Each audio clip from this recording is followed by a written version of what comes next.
Nor was it unwarranted. In 5 minutes more, the grating key, the yielding lock, warned me my watch was relieved. It could not have lasted more than 2 hours. Many a week has seemed shorter. Mr. Rochester entered, and with him the surgeon he had been to fetch. "Now, Carter, be on the alert," he said to this last. "I give you but half an hour for dressing the wound, fastening the bandages, getting the patient down stairs and all." "But is he fit to move, Sir?" "No doubt of it. It is nothing serious. He is nervous. His spirits must be kept up. Come, set to work." Mr. Rochester drew back the thick curtain, drew up the Holland blind, let in all the daylight he could, and I was surprised and cheered to see how far dawn was advanced, what rosy streaks were beginning to brighten the east. Then he approached Mason, whom the surgeon was already handling. "Now, my good fellow, how are you?" he asked. "She's done for me, I fear," was the faint reply. "Not a whit. Courage! This day fortnight you'll hardly be a pin the worse of it. You've lost a little blood, that's all. Carter, assure him there's no danger." "I can do that conscientiously," said Carter, who had now undone the bandages. "Only I wish I could have got here sooner. He would not have bled so much. But how is this? The flesh on the shoulder is torn as well as cut. This wound was not done with a knife. There have been teeth here." "She bit me," he murmured. "She worried me like a tigress when Rochester got the knife from her." "You should not have yielded. You should have grappled with her at once," said Mr. Rochester. "But under such circumstances what could one do?" returned Mason. "Oh, it was frightful," he added, shuddering. "She looked so quiet at first." "I warned you," was his friend's answer. "I said, be on your guard when you go near her. Besides, you might have waited till tomorrow, and had me with you. It was mere folly to attempt the interview tonight, and alone." "I thought I could have done some good." You thought! Yes, it makes me impatient to hear you. But however, you have suffered, and are likely to suffer enough for not taking my advice, so I'll say no more. Carter, hurry! The sun will soon rise, and I must have him off." "Directly, Sir. The shoulder is just bandaged. I must look to this other wound in the arm. She has had her teeth here too, I think." "She sucked the blood. She said she'd drain my heart," said Mason. I saw Mr. Rochester shudder. A singularly marked expression of disgust, horror, hatred, warped his countenance almost to distortion, but he only said, "Come, be silent, Richard, and never mind her gibberish. Don't repeat it." "I wish I could forget it," was the answer. "You will when you are out of the country. When you get back to Spanish Town, you may think of her as dead and buried, or rather you need not think of her at all." "Impossible to forget this night." "It is not impossible. Have some energy, man. You thought you were as dead as a herring 2 hours since, and you are all alive and talking now. There, Carter is done with you, or nearly so. I'll make you decent in a trice. Jane," he turned to me for the first time since his re-entrance, "take this key, go down to my bedroom, and walk straight forward into my dressing room. Open the top drawer of the wardrobe, and take out a clean shirt and neck-handkerchief. Bring them here, and be nimble." I went out, sought the repository he had mentioned, found the articles named, and returned with them. "Now," said he, "go to the other side of the bed while I order his toilet, but don't leave the room. You may be wanted again." I retired as directed. "Was anybody stirring below when you went down, Jane?" inquired Mr. Rochester presently. "No, Sir, all was very still." "We shall get you off cannily, Dick, and it will be better, both for your sake and for that of the poor creature in yonder. I have striven long to avoid exposure, and I should not like it to come at last. Here, Carter, help him on with his waistcoat. Where did you leave your furred cloak? You can't travel a mile without that, I know, in this damned cold climate. In your room. Jane, run down to Mr. Mason's room, the one next mine, and fetch a cloak you will see there." Again I ran and returned, bearing an immense mantle lined and edged with fur. "Now I've another errand for you," said my untiring master. "You must away to my room again. What a mercy you are shod with velvet, Jane! A clod-hopping messenger would never do at this juncture. You must open the middle drawer of my toilet table, and take out a little phial and a little glass you will find there. Quick!" I flew thither and back, bringing the desired vessels. "That's well.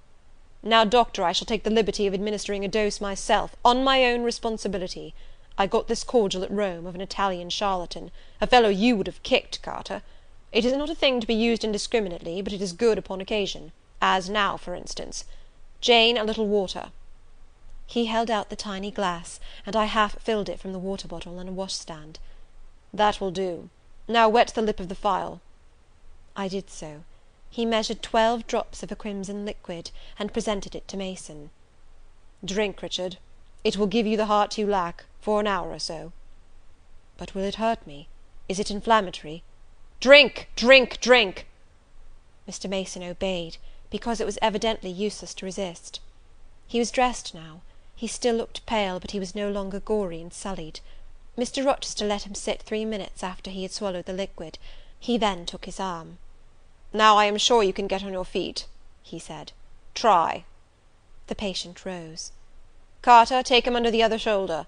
Be of good cheer, Richard. Step out, that's it." "I do feel better," remarked Mr. Mason. "I am sure you do. Now, Jane, trip on before us away to the back stairs.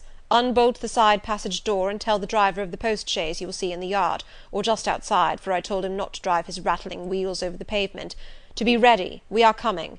And, Jane, if any one is about, come to the foot of the stairs and hem."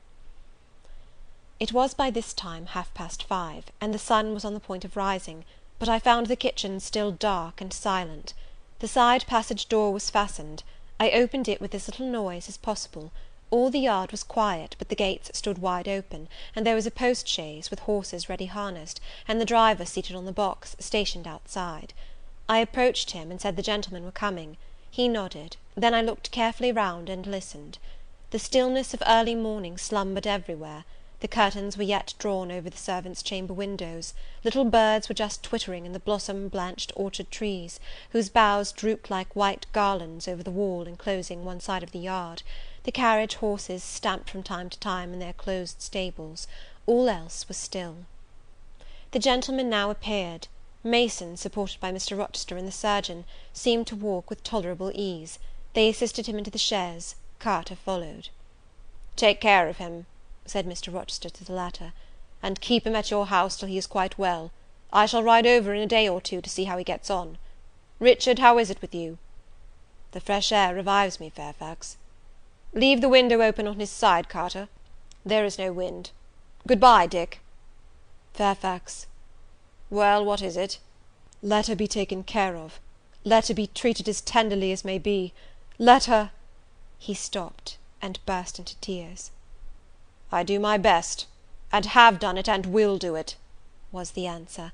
He shut up the chaise door, and the vehicle drove away. "Yet would to God there was an end of all this," added Mr. Rochester, as he closed and barred the heavy yard gates. This done, he moved with slow step and abstracted air towards a door in the wall bordering the orchard. I, supposing he had done with me, prepared to return to the house. Again, however, I heard him call, "Jane." He had opened the portal, and stood at it, waiting for me. "Come where there is some freshness for a few moments," he said. "That house is a mere dungeon. Don't you feel it so?" "It seems to me a splendid mansion, Sir." "The glamour of inexperience is over your eyes," he answered, "and you see it through a charmed medium. You cannot discern that the gilding is slime, and the silk draperies cobwebs; that the marble is sordid slate, and the polished woods mere refuse chips and scaly bark. Now here," he pointed to the leafy enclosure we had entered, "all is real, sweet, and pure." He strayed down a walk edged with box, with apple trees, pear trees, and cherry trees on one side, and a border on the other full of all sorts of old-fashioned flowers, stocks, sweet williams, primroses, pansies, mingled with southernwood, sweetbriar, and various fragrant herbs. They were fresh now as a succession of April showers and gleams, followed by a lovely spring morning, could make them. The sun was just entering the dappled east, and his light illumined the wreathed and dewy orchard trees, and shone down the quiet walks under them. "Jane, will you have a flower?" He gathered a half-blown rose, the first on the bush, and offered it to me. "Thank you, Sir." "Do you like this sunrise, Jane? That sky with its high and light clouds, which are sure to melt away as the day waxes warm; this placid and balmy atmosphere?" "I do, very much." "You have passed a strange night, Jane." "Yes, Sir." "And it has made you look pale. Were you afraid when I left you alone with Mason?" "I was afraid of some one coming out of the inner room." But I had fastened the door. I had the key in my pocket. I should have been a careless shepherd if I had left a lamb, my pet lamb, so near a wolf's den unguarded. You were safe." "Will Grace Poole live here still, sir?" "Oh, yes, don't trouble your head about her. Put the thing out of your thoughts." "Yet it seems to me your life is hardly secure while she stays." "Never fear, I will take care of myself." "Is the danger you apprehended last night gone by now, sir?" "I cannot vouch for that till Mason is out of England, nor even then. To live, for me, Jane, is to stand on a crater crust which may crack and spew fire any day." "But Mr. Mason seems a man easily led. Your influence, sir, is evidently potent with him. He will never set you at defiance or wilfully injure you." "Oh, no, Mason will not defy me, nor, knowing it, will he hurt me. But unintentionally he might in a moment, by one careless word, deprive me, if not of life, yet forever of happiness." "Tell him to be cautious, sir. Let him know what you fear, and show him how to avert the danger."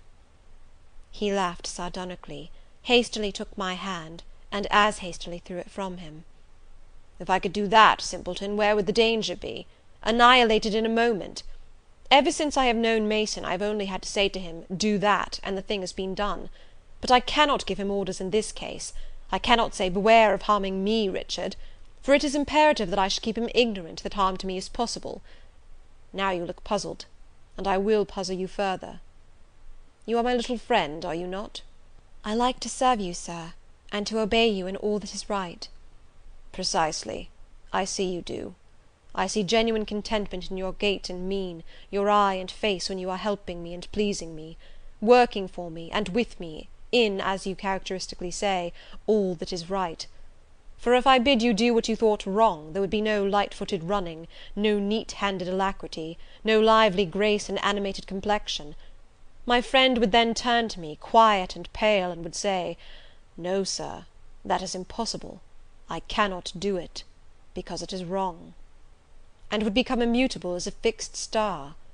Well, you too have power over me, and may injure me, yet I dare not show you where I am vulnerable, lest, faithful and friendly as you are, you should transfix me at once. "If you have no more to fear from Mr. Mason than you have from me, sir, you are very safe." "God grant it may be so. Here, Jane, is an arbour. Sit down."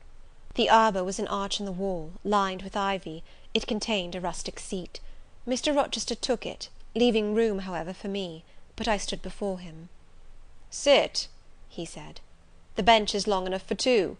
You don't hesitate to take a place at my side, do you? Is that wrong, Jane?" I answered him by assuming it. To refuse would, I felt, have been unwise. "Now, my little friend, while the sun drinks the dew, while all the flowers in this old garden awake and expand, and the birds fetch their young ones' breakfast out of the thornfield, and the early bees do their first spell of work, I'll put a case to you, which you must endeavour to suppose your own. But first look at me, and tell me you are at ease, and not fearing that I err in detaining you, or that you err in staying." "No, sir, I am content." "Well then, Jane, call to aid your fancy. Suppose you were no longer a girl well reared and disciplined, but a wild boy indulged from childhood upwards. Imagine yourself in a remote foreign land. Conceive that you there commit a capital error, no matter of what nature or from what motives, but one whose consequences must follow you through life and taint all your existence. Mind, I don't say a crime. I'm not speaking of shedding blood, or of any other guilty act, which might make the perpetrator amenable to the law. My word is error. The results of what you have done become in time to you utterly insupportable. You take measures to obtain relief. Unusual measures, but neither unlawful nor culpable. Still you are miserable, for hope has quitted you on the very confines of life.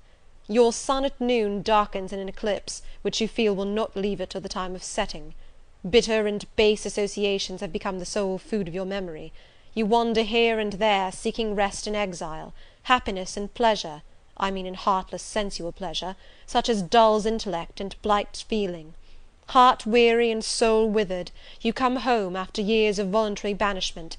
You make a new acquaintance, how or where, no matter. You find in this stranger much of the good and bright qualities which you have sought for 20 years, and never before encountered. and they are all fresh, healthy, without soil and without taint. Such society revives, regenerates. You feel better days come back, higher wishes, purer feelings. You desire to recommence your life, and to spend what remains you of days in a way more worthy of an immortal being. To attain this end, are you justified in overleaping an obstacle of custom, a mere conventional impediment which neither your conscience sanctifies nor your judgment approves?" He paused for an answer, and what was I to say? Oh, for some good spirit to suggest a judicious and satisfactory response! Vain aspiration! The west wind whispered in the ivy round me, but no gentle Ariel borrowed its breath as a medium of speech. The birds sang in the tree tops, but their song, however sweet, was inarticulate. Again Mr. Rochester propounded his query. "Is the wandering and sinful, but now rest-seeking and repentant man, justified in daring the world's opinion in order to attach him for ever this gentle, gracious, genial stranger, thereby securing his own peace of mind and regeneration of life?" "Sir," I answered, "a wanderer's repose or a sinner's reformation should never depend on a fellow creature. Men and women die, philosophers falter in wisdom, and Christians in goodness. If any one you know has suffered and erred, let him look higher than his equals for strength to amend and solace to heal." "But the instrument, the instrument! God, who does the work, ordains the instrument. I have myself, I tell it to you without parable, been a worldly, dissipated, restless man, and I believe I have found the instrument for my cure in—" He paused. The birds went on carolling, the leaves lightly rustling. I almost wondered they did not check their songs and whispers to catch this suspended revelation; but they would have had to wait many minutes, so long was the silence protracted. At last I looked up at the tardy speaker. He was looking eagerly at me. "Little friend," said he, in quite a changed tone, while his face changed too, losing all its softness and gravity, and becoming harsh and sarcastic, "you have noticed my tender penchant for Miss Ingram. Don't you think if I married her, she would regenerate me with a vengeance?" He got up instantly, went quite to the other end of the walk, and when he came back he was humming a tune. "Jane, Jane," said he, stopping before me, "you are quite pale with your vigils. Don't you curse me for disturbing your rest?" "Curse you? No, Sir." "Shake hands in confirmation of the word. What cold fingers! They were warmer last night when I touched them at the door of the mysterious chamber. Jane, when will you watch with me again?" "Whenever I can be useful, Sir." "For instance, the night before I am married. I am sure I shall not be able to sleep. Will you promise to sit up with me to bear me company? To you I can talk of my lovely one, for now you have seen her and know her." "Yes, Sir." "She's a rare one, is she not, Jane?" "Yes, Sir." "A strapper, a real strapper, Jane, big, brown, and buxom, with hair just such as the ladies of Carthage must have had. Bless me, there's Dent and Lynn in the stables. Go in by the shrubbery through that wicket." As I went one way, he went another, and I heard him in the yard saying cheerfully, "Mason got the start of you all this morning. He was gone before sunrise. I rose at 4 to see him off." Chapter XX.